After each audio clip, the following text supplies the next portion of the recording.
If you want to turn the always-on display on or off on your iPhone, this quick tutorial will show you exactly where the option is. Keep in mind that the always-on display feature isn't available on every iPhone. Only certain models, like the newer Pro versions, support it.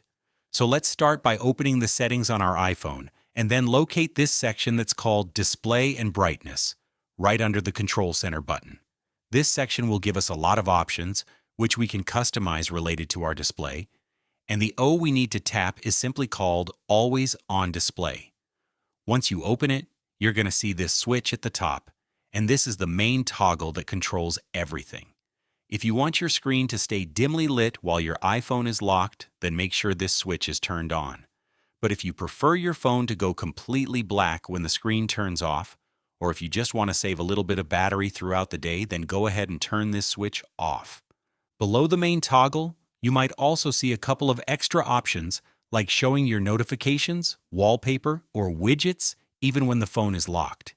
These settings are optional, so if you want your always-on display to be more simple and clean, you can turn some of these off as well.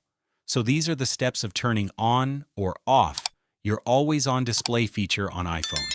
Thanks a lot for watching this video, and I will see you soon.